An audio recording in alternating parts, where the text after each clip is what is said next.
Para mí es un gran honor estar hoy en este 13º encuentro de la jurisdicción constitucional. Lo hago con mucha motivación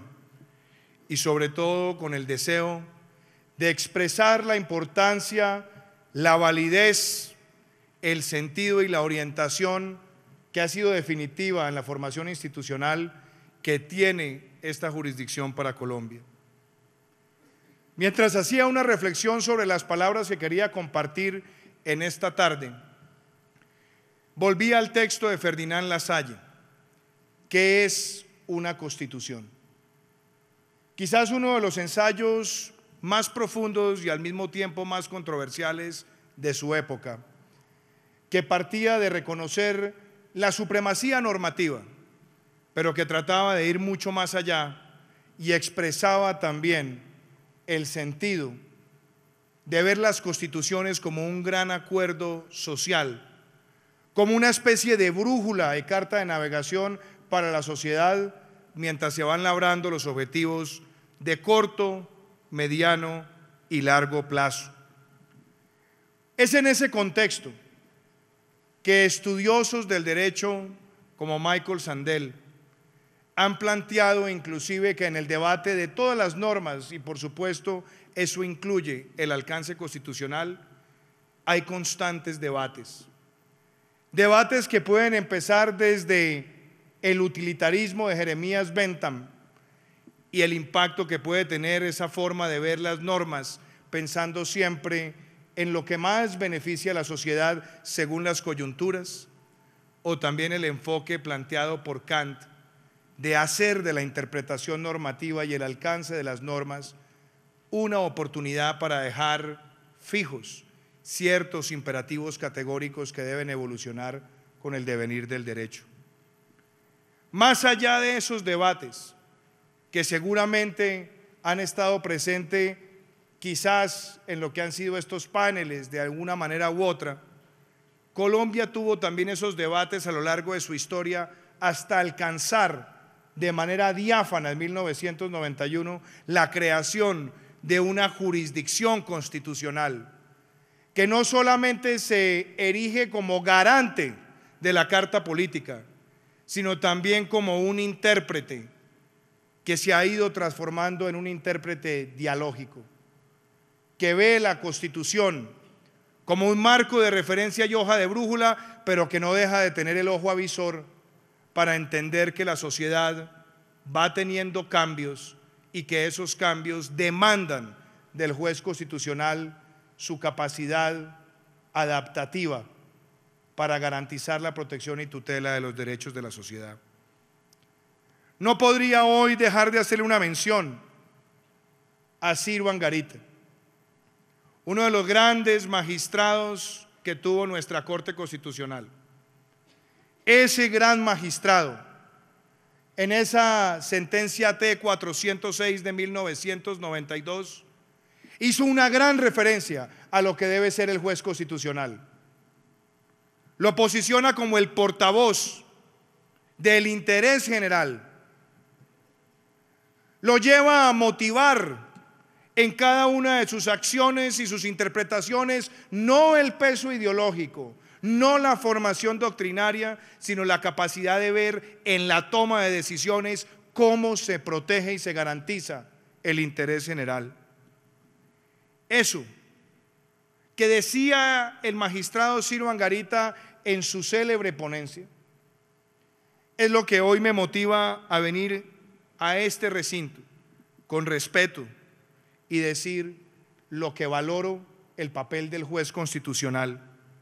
como intérprete, pero también debo, como ciudadano, destacar que una de las más importantes creaciones de nuestra Carta Política ha sido el de permitirle a los ciudadanos acudir a la acción de inconstitucionalidad para ser los ciudadanos también protectores y garantes de la Carta Política. Y hoy, aunque vengo como presidente de la República, también quiero expresar que como senador de la República acudí a la Corte Constitucional apelando a esa atribución que nos da la Carta Política para defender los ejes axiales de la Carta Política, como son la separación de poderes y que el Congreso jamás se arrodille a los que pueden interpretarse como presiones o mecanismos de doblegación que pretenda el Ejecutivo. Esta Corte Constitucional, estos magistrados de la Corte Constitucional escucharon mis argumentos y defendieron esa postura, lo cual me hace entender que por encima de cualquier presión, esta Corte se sustenta en esos baluartes que defendió Ciro Angarita como intérprete de la Carta Política y también de sus ejes axiales. Por eso hoy, apreciados magistrados, yo quiero hacer una referencia no crítica y ni siquiera entrar a hacer una valoración o una evaluación de las creaciones jurisprudenciales porque las respeto. Hoy lo que quiero también decirles es que como presidente de la República, la orientación que tengo con un equipo de gobierno es la de defender la Constitución de 1991 y sobre todo hacer que muchas de sus letras no queden solamente enunciadas para la galería, sino que se conviertan en una realidad. Por eso la invitación que hoy hago como primer magistrado de la Nación es que reflexionemos sobre muchos de los contenidos que tiene la Carta Política a la luz de un programa de gobierno que contó con el respaldo de más de 10 millones de votos y que lo que busca de una vez por todas en nuestro país es que no haya espacio para manipulaciones de ciertos preceptos constitucionales y que no sea la política la que trate de sustituir esos fundamentos. Por eso quiero hacer referencia al primer pilar de nuestro gobierno, la legalidad. Un precepto que lo que busca es integrar el matrimonio de seguridad y justicia para derrotar cualquier forma de criminalidad al amparo del artículo 2 de la Constitución.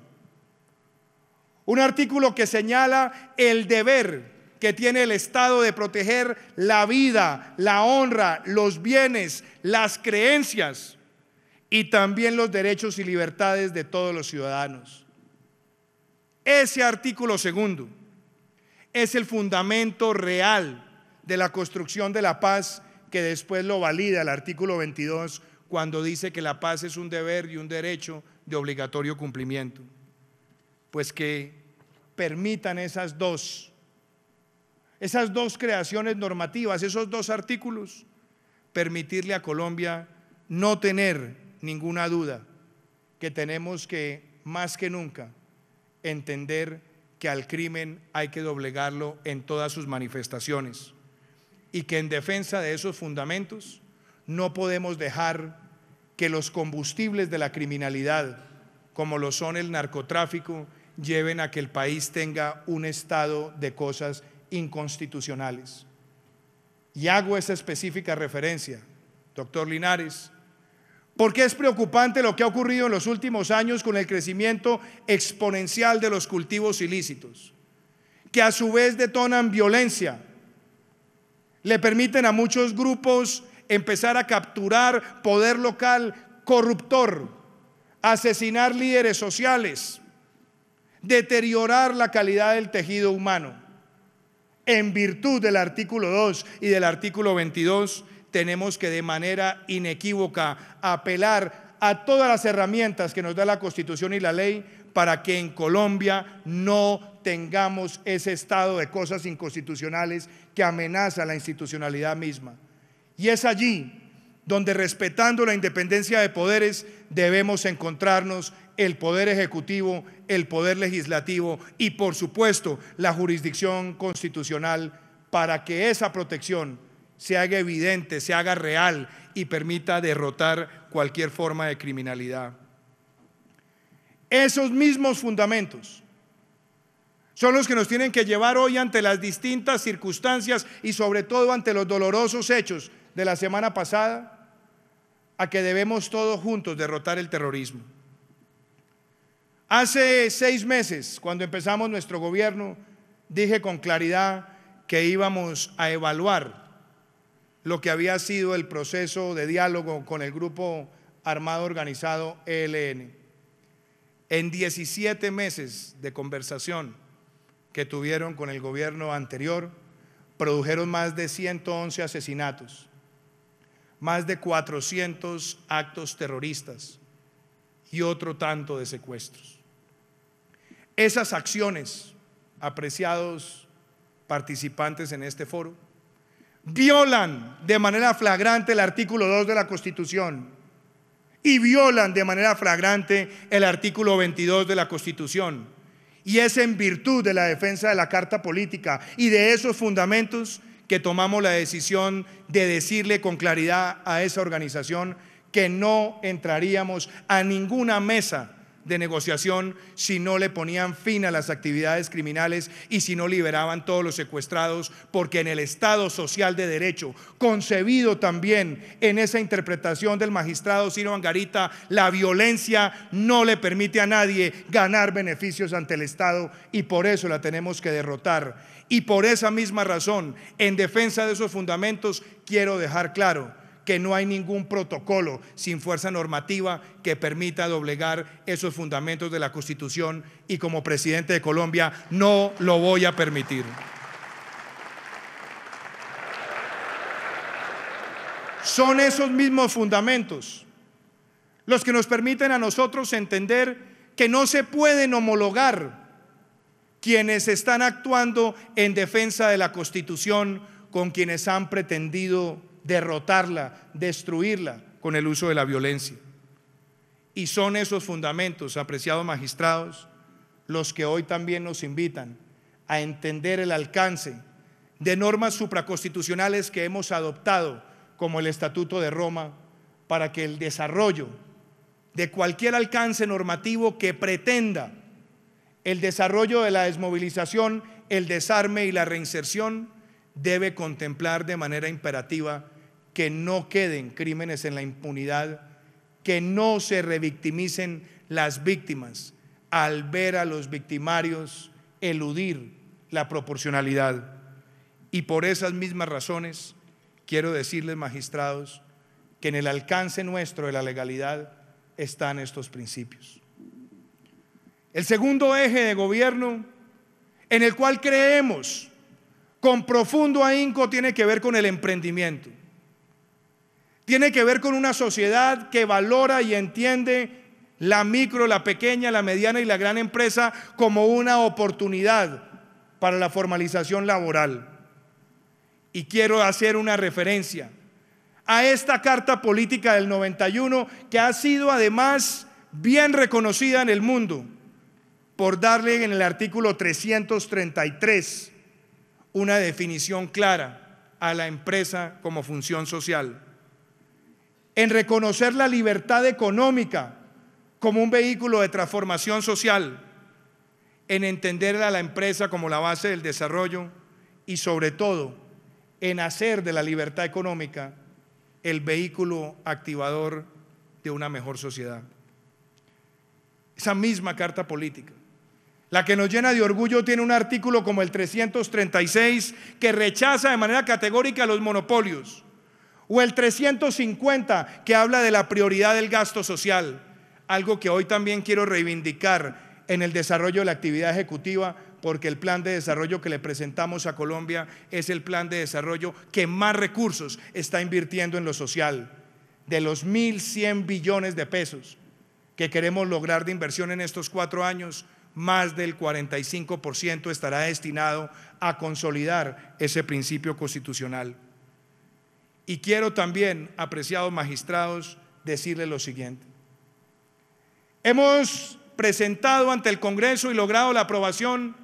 de un programa de reactivación económica que por primera vez en muchos años le baja la carga tributaria a los generadores de empleo para poder cumplir con el alcance de los principios sociales de la formalización laboral. No pretendo que ustedes prejuzguen, ni más faltaba. Por eso no espero una opinión, pero quiero reivindicar que esa reforma, que será revisada por ustedes, está estructurada en hacer cumplir el artículo 363 de la Constitución, cuando habla de un sistema tributario que debe ser equitativo, eficiente y progresivo. Y en esa parte también de emprendimiento quiero reivindicar que la jurisprudencia de la Corte Constitucional va en armonía con la idea nuestra de producir conservando y conservar produciendo para que haya un sentido eficaz del desarrollo sostenible. Y tenemos una Corte Constitucional que ha sabido entender esa armonía entre el desarrollo y la productividad con la protección de la biodiversidad, que la entendemos como una riqueza propia, distintiva ante el mundo del Estado colombiano, siendo el segundo país después de Brasil con mayor diversidad por kilómetro cuadrado. Legalidad y emprendimiento nos conducen al tercer pilar, al pilar de la equidad. Muchos se preguntan qué quiere decir el presidente cuando habla de equidad. ¿A qué se refiere? ¿Hacia dónde va? Y hoy quiero reivindicarlo acá. La equidad está contemplada en nuestra Carta Política. Y hay muchos artículos de la Carta Política que se han quedado apenas en la letra constitucional y quizás en la interpretación. Ahora queremos hacerlo realidad. Si el artículo 48 habla de la seguridad social, pues entendamos que la seguridad social se hace lejana cuando tenemos más de 50% de informalidad. Por eso las decisiones que estamos tomando es para que la inversión vaya condicionada con la generación de empleos formales en el país y que esos empleos formales sean el vehículo para esa cobertura de la seguridad social. Cuando hablamos del artículo 50 en la protección de la niñez, también lo estamos haciendo realidad cuando aumentamos en el 2019 en un 48% la inversión en el programa de alimentación escolar. Y quiero dejar claro además que en estos 4 años llegaremos a 7 millones de niños con atención integral y alimentación para que esa letra de la Constitución se haga realidad. Tenemos claro con los programas Casa Digna, Vida Digna y Semilleros de Propietarios que el artículo 51 de la Constitución se cumplirá. Y hoy también puedo decirles que en desarrollo del artículo 67 de la Constitución logramos para este año el presupuesto más alto que haya tenido la educación y seguiremos buscando más recursos para que los jóvenes tengan acceso gratuito a la universidad pública. Este año, con el programa Generación E, abrimos ese camino. Yo podría quedarme hablando de muchos de estos fundamentos, magistrados, pero hoy quiero reivindicar algo. Seguimos pensando en la transformación constitucional por el bien de Colombia. Algunos critican que esta Constitución tiene más de 40 reformas y que quizás eso sea algo negativo. Yo no lo creo, porque así como existe el constitucionalismo dialógico, también creo que existe en el Parlamento el ímpetu reformista cuando la sociedad va teniendo progresos o se van alertando errores que deben ser corregidos. Por eso estamos perseverando en una reforma política que permita limitar a no más de 3 periodos, la representación en los cuerpos de elección popular y adicionalmente que tengamos la búsqueda de la paridad entre hombres y mujeres como un avance también en el desarrollo de la política. Y seguiremos insistiendo en que delitos como el narcotráfico y el secuestro no sean conexos al delito político, y también insistiremos en que sea de alcance constitucional la exigencia de los funcionarios públicos de hacer escrutable ante la ciudadanía sus declaraciones de renta. Yo quiero hoy, reconociendo el trabajo de la Corte Constitucional, decirles que en este año del Bicentenario, recordando la Constitución de Cúcuta en 1821, 2 años después de esas célebres batallas que nos dieron la independencia, esos primeros padres de la patria colombiana hablaron por primera vez del deber constitucional de proteger la vida, honra y las libertades individuales. Hoy más que nunca creo que el trabajo de la Corte Constitucional, de la jurisdicción constitucional, en su independencia, de la mano con el debate intenso que debe existir siempre con las instituciones en esta interpretación de la Carta Política, se tiene que hacer realidad acompañando estructuralmente las decisiones que nos permitan que Colombia sea un Estado más fuerte, más sólido y con mejores capacidades para doblegar el crimen, generar empleo y por esa vía construir la equidad. Muchísimas gracias.